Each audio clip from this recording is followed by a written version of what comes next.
Olá, estamos de volta. Mais um bloco, mais uma aula. Vamos continuar a nossa escalada ao Everest.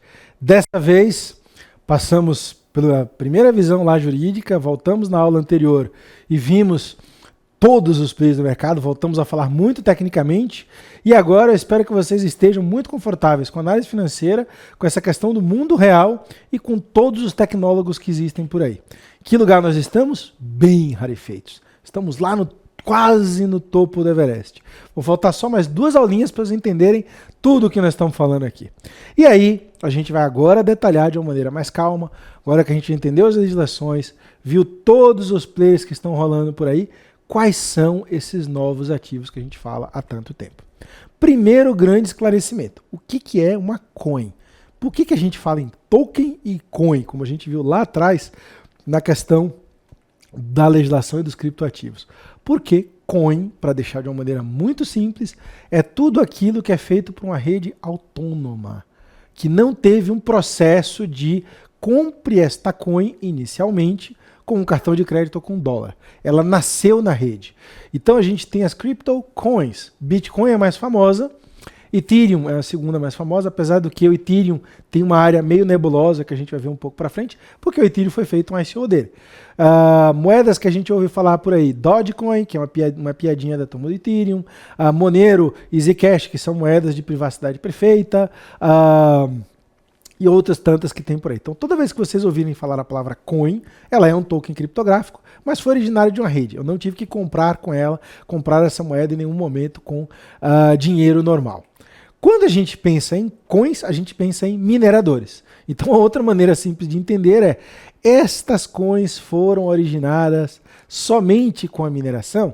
E aí sim as coisas começam a ficar interessantes. Então, todas essas aqui, agora vocês estão ouvindo pela primeira vez, são moedas semi-anônimas ou anônimas, né, que são privadas, descentralizadas, totalmente fungíveis, ou seja, uma é igual à outra e sem dono. Né? Aí a gente entende porque as pessoas sempre surtam quando falam desta moedinha aqui chamada Monero. Essa é a primeira vez que vocês vão ouvir falando isso do curso, mas Monero realmente é uma moeda que preocupa bastante as entidades policiais e de governança do mundo, porque ela é privada. Quando a gente ouve falar de tokens, por outro lado, a gente sempre pensa em uma emissão. A gente sempre pensa em uma oferta inicial e aí a gente se remete lá atrás, não Ethereum. Olha só a surpresa, a primeira coisa que fez isso não foi Ethereum, mas alguém que falou assim: eu tenho uma aplicação e eu preciso de um token para fazer ele funcionar, ou eu preciso de grana para fazer a aplicação. Então o que eu faço? Eu faço a emissão do token, que é o Initial Coin Offering, vendo-o e o distribuo. E depois esse token vem e faz a comunidade funcionar. Basicamente é isso. O primeiro, lá atrás, foi a Omni, mas foi bem pequenininho. Depois, lá em alguns momentos de 2013, 2014, começaram a aparecer alguns, inclusive uma que não está aqui, mas foi em 2014, no meio de 2014, que o Ethereum fez o mundo do ICO acontecer.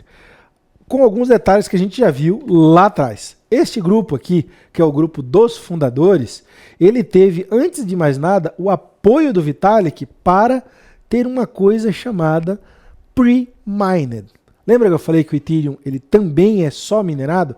Mas o pessoal pegou o código, botou para rodar sozinho numa máquina fechada e gerou uma coisa que, adicionalmente aos 60 milhões vendidos, que foram minerados, outros 12 milhões. Esses 12 milhões aqui ficaram para 85 pessoas.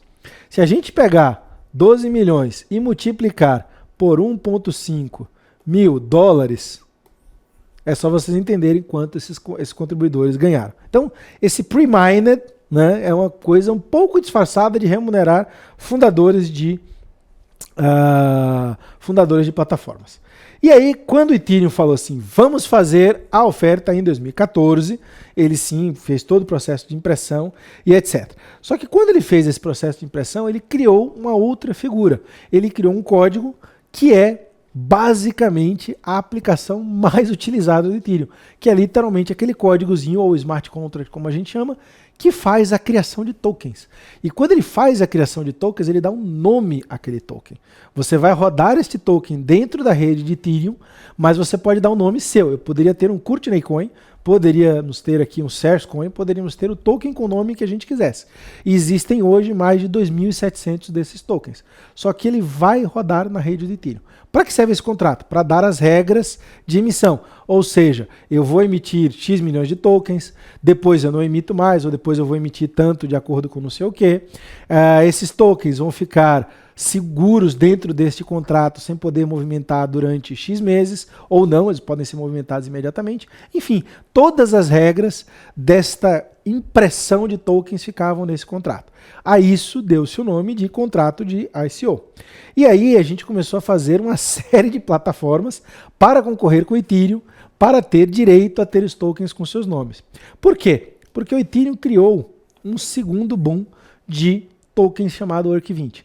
E ERC20 é um nome tecnicíssimo, horrível, mas basicamente pensem nele como se fosse um modelo de contrato, um template de contrato. Quando você pega um código que é padrão ERC20, tem lá o emissor, quantos tokens são emitidos, a distribuição original, quanto vai para quem, qual é o período que você pode movimentar ou não. Tem uma série de regras que já estão gravadas naquele contrato.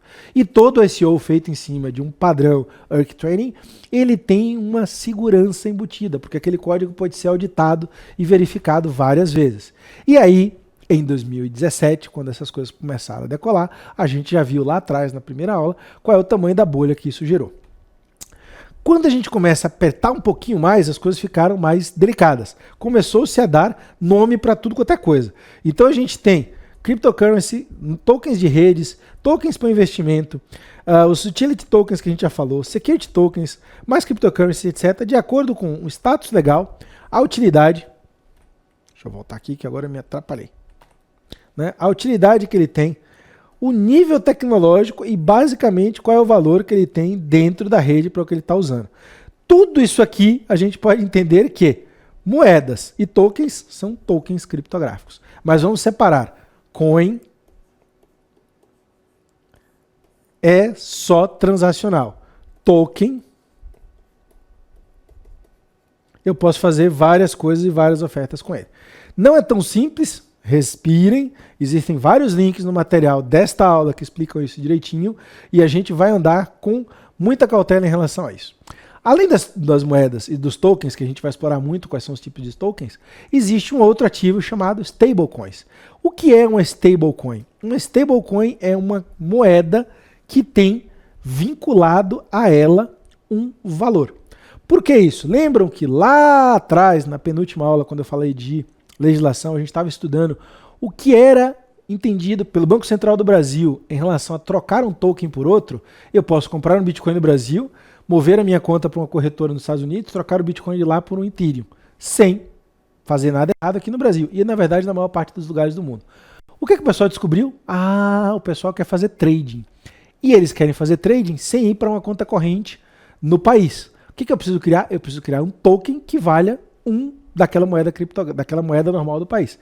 Então a primeira stablecoin que apareceu, que era o Tether, ele era equivalente a $1. Um Tether, $1. O que eu fazia? Botava Bitcoin nos Estados Unidos, quando estava alto eu vendia e comprava Tether, eu trocava por Tether. Então eu ficava com o equivalente em dólares no token.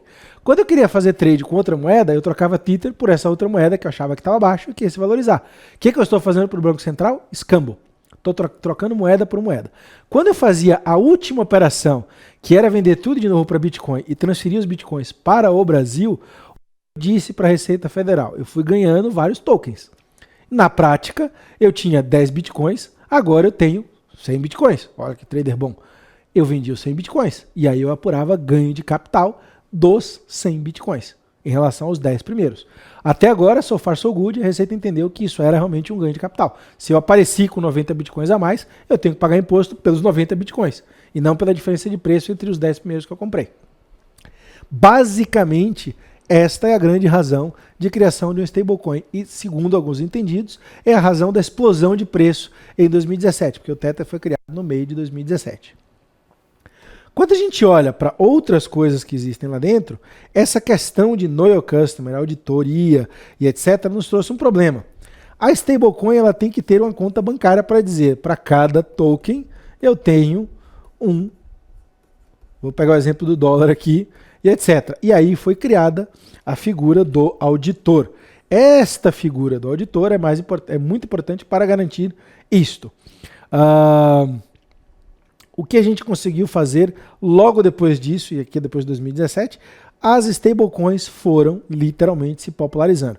A partir de um país que está aqui, que é o Reino Unido, onde troca de FX dentro do país é extremamente permitida e legislação normal, até para vocês terem ideia, o imposto que você paga comprando e vendendo moeda na Inglaterra é o mesmo que você paga se você ganhar num cassino. Eles acham tão difícil ganhar dinheiro com isso que taxam como se fosse jogo de azar. Mas é extremamente permitido. Então, quando a gente começou a olhar para esse tipo de coisa, o pessoal falou, cara, isso é interessante. E aí foi criando-se coisas atrás de coisas, atrás de coisas, atrás de coisas. Quando eu conto a história hoje, em março de 2019, eu me impressiono porque isso aqui é finalzinho de 2017. Tem menos de um ano e meio que essa história toda começou. Mas a gente começou a criar outras coisas. E aí vocês vão ver que a história vai ficar um pouco mais complicada quando a gente fala de Smart Securities, que seriam algumas coisas que são classificadas como securities, mas que para determinadas legislações não são securities. Por exemplo, empréstimo. Empréstimo do Brasil, é uma coisa que está mudando agora de acordo com a nossa legislação, lá em 2016 não podia ser feito. Nem no Brasil, nem em outros lugares. O que o pessoal falou? Vamos fazer empréstimo usando tokens. E a gente vai pegar esses tokens, emprestar lá para fora, fazer um comércio de empréstimo lá e voltar para tokens. Na teoria, cai naquela coisa que a gente falou na aula de introdução à legislação de área cinzenta. Não é legal, mas também não é ilegal. Na verdade, não sei, porque ninguém nunca falou, nem nunca tentou fazer isso. E até hoje continua meio que no limbo. Aqui no Brasil tem umas restrições mais pesadas, até porque o nosso sistema de empréstimo é um pouco mais controlado, mas lá fora isso ficou uma coisa bastante diversificada. E aí o que a gente fez? A gente criou um outro tipo de token, que é o Non-Fungible Token. Fungível é um termo muito comum em mercado financeiro. Fungível quer dizer que uma nota de R$100 é igual a outra nota de R$100, eu troco as duas, não estou nem aí. As ações ao portador são fungíveis. Eu troco uma ação por outra, quem é dono dela está por aí. Cheque é uma coisa fungível. Se eu dou um cheque para você e você não desconta ele do banco, dá para outra pessoa, isso acontece, ele vira papel moeda circulante. Para quem lembra da época da CPMF, foi isso que aconteceu. Tokens são fungíveis. O que eu faço se eu não quiser criar ou não quiser utilizar um token fungível? Eu tenho que criar um token não fungível. Qual é a grande utilidade de um token não fungível? Collectibles. E aí aconteceu um fenômeno, lembra que eu falei que tinha os padrões? Foi criado um padrão ERC-71, que é o padrão que define dentro de um smart contract um que é o token fungível. E aí a maior piada de todas é que foram criados collectibles e o mais famoso deles são os CryptoKitties. Um CryptoKitty desse, não está aqui, mas um cara desse chegou a valer $140 mil. Eu vi um leilão desses gatinhos no ano passado em Nova York e ele chegou a ser vendido por isso. Quando você fala, caramba, o que eu estou comprando um gatinho por $140 mil? É literalmente a mesma coisa de você comprar uma obra de arte, né, que custa tanto e que você não sabe para que ela serve. Quando a gente começou a ter a questão dos tokens fungíveis, o mercado já estava bem amplo em relação a várias outras coisas. E aí você passou a ter uma infinidade de usos para esses tokens. A gente vai falar dos security tokens um pouco mais à frente, mas a primeira coisa é que eu passei a ter provas com os tokens. Então uma das coisas que eu fiz foi, por exemplo, Proof of Accounting. Eu criei um token que tem um padrão X de contabilidade guardado num servidor de arquivos que prova que alguma coisa foi realmente contabilizada. E aí, como isto é um token criptográfico dentro de uma rede blockchain, qual é a grande utilização disso? Eu vou fazer um ativo que é transferível internacionalmente, que não tem uma possibilidade de ser alterado. Pensa em auditar o balanço da Enron, travar aquele balanço ou travar todos os registros contábeis que estão dentro de um RP e botar isso no blockchain. Acabou o problema de auditoria. Quando você consegue fazer isso, esse token vale alguma coisa. Você pode dizer, olha, agora que meu balanço é auditado, ele vai valer, minha empresa vai valer mais. Ou seja, eu vou ter um valuation oficial da empresa mais. E para fazer isso, aquele token é vendido no mercado por um valor tanto. É como se você tivesse criado de alguma forma o selinho de reconhecimento de firma do nosso cartório numa versão token para balanço de pagamentos. Eu estou usando esse exemplo aqui bem exótico, mas para vocês entenderem a potencialidade que existem com os tokens. Eles não são apenas instrumentos transacionais de compra e venda, ou as criptomoedas, por assim dizer. Por isso que foram criados tantos. Novamente, isso aqui é uma coisa muito recente, 2018, ainda existe muito desenvolvimento. Eu estou no comitê de pelo menos uns 4 tipos diferentes de tokens. Um deles está dando muito trabalho para todo mundo, que é o token de valor mobiliário, o security token lá fora. E aí, quando o pessoal estava desenvolvendo isso, eu até tive uma reunião em novembro passado em Praga, e eu falei, olha, deixa eu contar uma coisa para vocês. Não existe um padrão mundial de security token, ou de security. O padrão americano é de um jeito, o padrão brasileiro é de outro, o padrão europeu, dependendo do país, é de outro, de Singapura é de outro. E ficou todo mundo me olhando, então, como é que é? E é esse o problema que a gente está. Então, nós estamos criando um token de valor imobiliário para os Estados Unidos, na verdade não são vários, porque tem várias categorias. Estamos criando um token de valor imobiliário para o Brasil, e na verdade não é um, são vários, porque tem várias categorias, e assim sucessivamente. Mas só a possibilidade de você colocar regras de negócio que vão ficar imutáveis e gravar numa série de lugares os dados, né, e aqui é um storage que a gente tem no blockchain chamado IPFS, já abre uma série de recursos. Por exemplo, eu poderia gravar uma receita médica. Não poderia gravar o prontuário, mas eu gostaria que todas as receitas médicas de remédios controlados tivessem um Proof of Emission em algum lugar. Isso é um token. E o governo, que perde muito dinheiro com falsificação de remédios, ou com roubo de carga, ou alguma outra coisa, poderia bancar uma parte desse token. Ou o sistema de saúde, ou as seguradoras de saúde. Esses são casos de uso que estão sendo estudados diariamente. Por isso que quando vocês ouvirem a palavra token, ele vai ter um valor monetário, ele pode ser comercializado, ele pode ser fracionado, mas não necessariamente ele é uma coisa financeira. E aí nós temos um problema cognitivo, e é bom que todos prestem atenção, porque várias vezes eu vou falar de token neste contexto, que é um contexto técnico, operacional, e várias vezes nós vamos falar de token dentro de um contexto de moeda. E aí o mais interessante deles dentro desse contexto hoje é a Central Bank Cryptocurrency. Imagina que ao invés de eu ter real em papel moeda, eu crio um token do real. E aí eu vou emitir real, basicamente usando toda a estrutura que já existe no blockchain dentro de um blockchain fechado. E isso é uma das coisas que o Banco Central mais usa. Esta história de você ter uma moeda do Banco Central revolucionaria uma série de coisas do nosso sistema financeiro. A principal delas é o poder comprar e vender moeda local em qualquer lugar do mundo. Então se criaria uma rede de FX internacional. Dentro desse contexto, para os bancos centrais, existem até duas. Uma para o varejo, que é onde eu e você teríamos essa moeda, e uma outra para o mercado aberto, ou seja, o mercado dos bancos.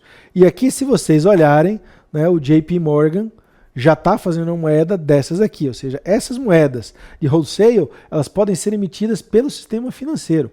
E isso abre um leque de possibilidades imensa dentro do que a gente pode fazer com os blockchains. Por que eu estou colocando isso? Porque a gente precisa abrir a cabeça e falar, entendi. Agora eu entendi porque todos aqueles caras que a gente falou na aula anterior criaram 790 mil blockchains, porque todo mundo quer ter uma plataforma, porque existem blockchains de primeira, segunda, terceira, quarta, quinta geração, porque existem blockchains que falam com blockchains. É por causa dos tokens. Todos querem ter o direito de criptograficamente, seguramente, inviolavelmente e principalmente, imparavelmente, olha que palavra estranha, movimentar esses recursos. Se eu tiver redes blockchains abertas com tokens extremamente valiosos para a humanidade, dá um exemplo muito simples. Existe uma discussão gigante, eu diria assim, homérica, religiosa, filosófica, sobre identidade. É interessante eu ter um token que prove que o Courtney é o Courtney em qualquer lugar do mundo, em qualquer ambiente, para qualquer governo? Sim ou não? Muita gente, eu inclusive, acredita que sim. Eu poderia ter um passaporte criptográfico meu, que quando eu chego na alfândega, eu pego lá aquele token e falo, tá aqui, sou eu, ponto. Pago X centavos para aquilo e todo mundo fica sabendo que eu sou eu. E ninguém vai me barrar mais em nenhum outro lugar. Claro, tem N maneiras de verificar, fazer tripla verificação, etc. Isso já é mais ou menos o que a gente faz hoje naqueles programas de aceleração de imigração que a gente vê em alguns aeroportos do mundo. Agora, quando a gente fala de ter um token global financeiro, isto aqui modificaria totalmente todo o cenário econômico do mundo. Basicamente, a gente estaria criando um euro global criptográfico. Aí a gente volta aqui para o topinho do nosso Everest na nossa última escalada. Quando a gente falar desse nível de dificuldade, se a gente entender o nível de dificuldade para o qual foi criado o euro, é isso que nós estamos vivendo hoje em março de 2019. A possibilidade tecnológica já está aí. O entendimento de padrões globais está começando a ser delimitado. Esse é um dos objetivos deste módulo, desta aula que nós estamos fazendo, e a gente vê mais detalhes no próximo bloco. Até já!